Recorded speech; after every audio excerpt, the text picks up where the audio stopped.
je salue Louis SM. Louis SM, Louis SM dont le rôle est très important pour les différentes diasporas africaines dans la région Rhône-Alpes, parce que un jour à Saint-Étienne, le lendemain à Lyon, pourquoi pas à Grenoble, il navigue beaucoup, il véhicule ses mots et ses créations avec son sourire légendaire. Tout à l'heure, il nous fera la lecture de son poème qui est en rapport avec les maltraitances que l'on a évoquées tout à l'heure avec Claudicia, entre autres en Libye. Mais je sais que son regard de psychologue ne peut pas s'éloigner de la souffrance auxquelles sont soumis ces êtres qui prennent le risque de traverser des pays, des déserts, de traverser la mer, qui arrivent dans des situations détestables, qui sont traités comme des bêtes, comme l'a évoqué tout à l'heure puissamment. Tout à l'heure, Claudie a parlé de camps de concentration. Bien évidemment, tout ça laisse beaucoup de traces dans le corps et dans les mémoires. Là, je m'adresse au psychologue, Monsieur SM. Oui, bonjour Gilles et bonjour à tous les membres du panel ainsi qu'aux téléspectateurs.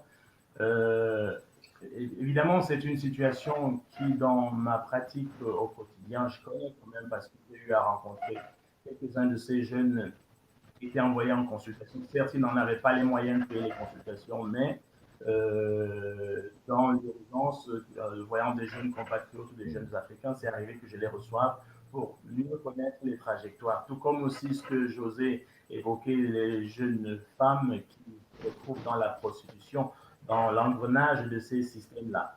Effectivement, tout cela laisse des traumatismes, mais ce qu'il faut entendre, c'est aussi ce que Claudie Sillard disait, euh, ce qui amène ces personnes, c'est la réactivité d'un instinct de survie, d'une pulsion de vie.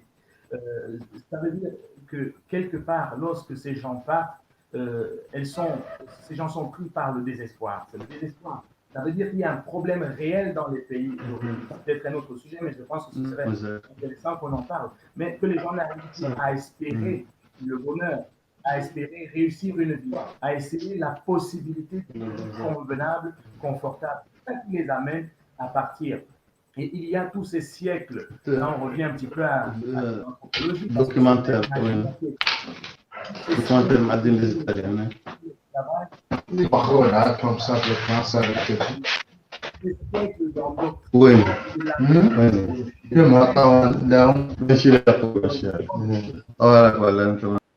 Une voix en plus.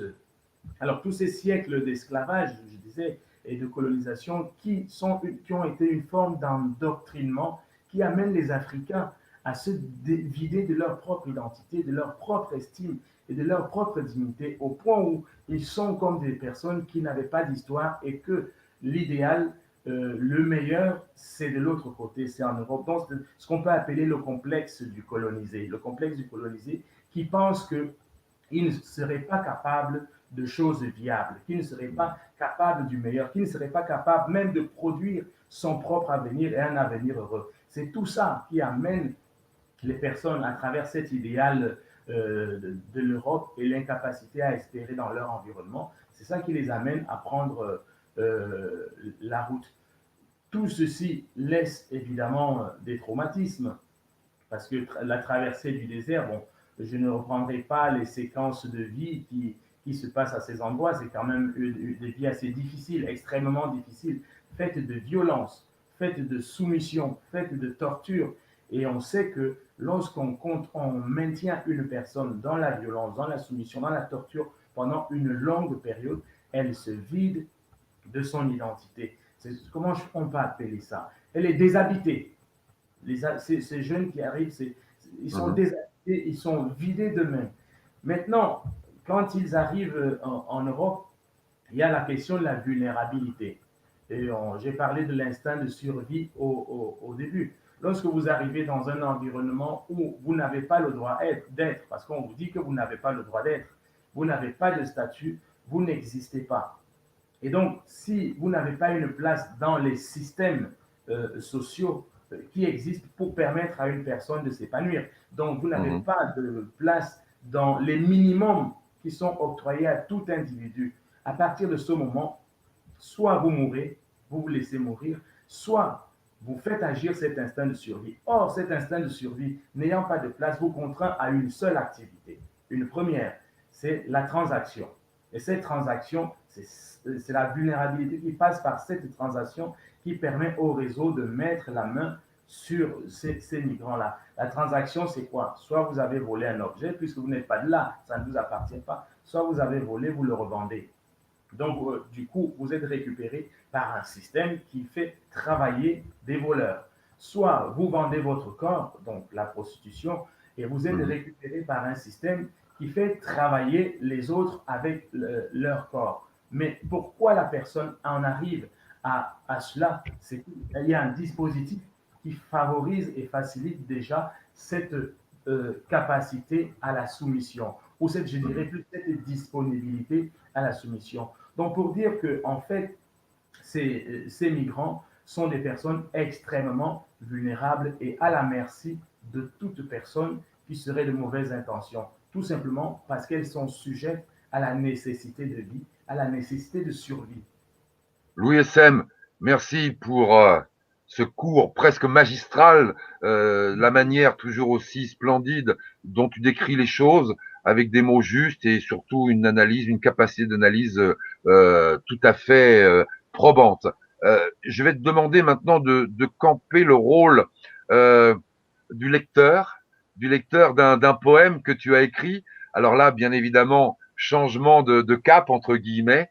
C'est un poème qui s'intitule, je me réfère au titre Lettre d'outre négri. Alors, nous allons t'écouter et rien que le titre, on sent déjà la violence, entre guillemets, de ces lignes, mais pondérée par ton intelligence et ta délicatesse et ton talent. Nous t'écoutons, Louis. Oui, juste pour situer, c'est une lettre, un poème que j'ai écrit justement au sortir, il y a 2 ans, au sortir des incidents que l'on a vus en Libye. Et préciser aussi un petit élément, c'est que ce qui s'est passé en Libye et qui se passe encore en Libye est un scandale pas seulement pour le monde, pour les gens épris de dignité, c'est un scandale pour l'Afrique. C'est même inadmissible et c'est encore choquant quand on se rend compte que ce genre d'événement passe comme un feu de paille, parce qu'une chaîne de télévision américaine en a parlé, on a fait du bruit et puis on repart comme s'il ne s'était rien passé. Or, ce scandale-là, les États africains devraient le prendre à bras le corps et surtout les peuples, parce que quand les États ne peuvent pas, il faut que les peuples aient le courage de se réveiller. Alors, je vais vous lire cette lettre d'outre-négrerie. Là, à 3 heures de Paris, là, à côté en Libye, ils achètent et vendent des hommes, faits esclaves et bêtes de somme. Là, en Afrique, à Paris, au monde entier et en Arabie, ils le savent et se taisent. Ils n'encombrent pas leur aise pour libérer des nègres enchaînés. Ils se taisent dans un silence meurtrier, ils se taisent dans un silence négrier, d'un silence déshumanisé. Quand les hommes ont les chines emplies, ils ont tout de la bonhomie. Allongé dans son confort, pourri gâté par le sort, la bonhomie apprend qu'un homme coûte de l'argent, que là au Maghreb, un migrant noir vaut quelques francs pour faire cheval de trait, une chèvre ou une vache à lait. La bonhomie discute, la bonhomie suppute. Qui sont-ils allés chercher? Ils n'avaient qu'à pas y aller. Elle pinaille parce qu'elle est lâche. Elle ergote parce qu'elle se cache. Elle est couard des simplistes car son nombril lui suffit. Elle a donné ses forces, usé son torse pour trouver sa lumière. Et elle n'en a guère d'allant pour la nuit sombre tomber sur le jour de l'homme. La bonhomie fait l'intelligent. La bonhomie joue les savants. Elle meurt dans son confort. Elle meurt comme elle dort. Réveille-toi, bonhomme. Réveille-toi, bonhomme. Lève-toi et va leur parler. Appelle, cours les ameuter. Qui dira aux miens qu'un peuple divisé n'en est pas un? Qu'il est un gibier à la merci des prédateurs? Qu'un peuple qui se bat pour survivre son honneur d'homme porte le combat de tous les peuples opprimés et épris de dignité. Quand on ne vaut pas un homme, il faut rassembler ses hommes. Ses coups, son indignation pour dire non à l'humiliation.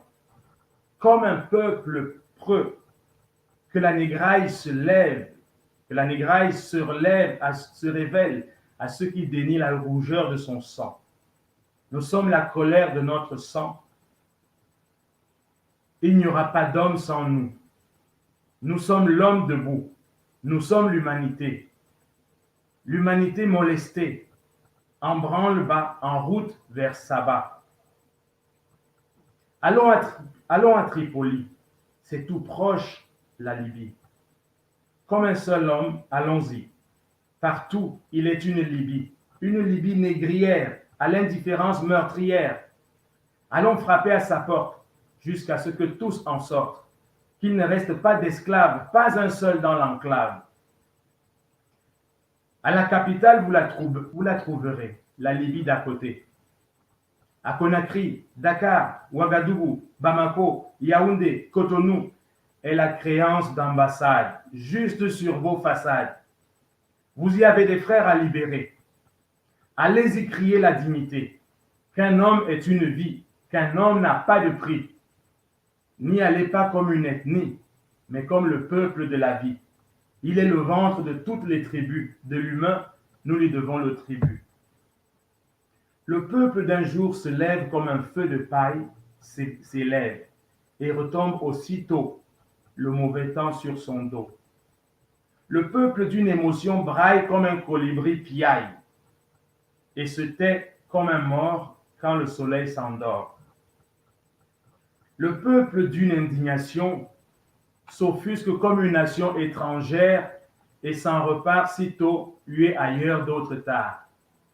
Le peuple d'une révolte s'enflamme comme un survol et s'en retourne le lendemain à son train-train quotidien.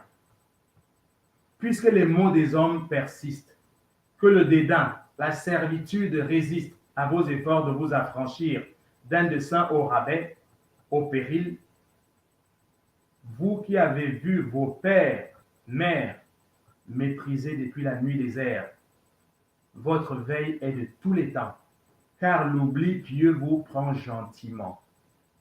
Comme les fourmis maniant tracent toute leur vie durant, ensemble le sillon de leur cheminée, jalouses de leur liberté, pauvres, abusés, opprimés, soyez un peuple de la durée. La procession pour la dignité doit à la vie une éternité, car le combat juste d'un jour est un devoir de toujours. Il est votre page terrienne dans notre épopée humaine.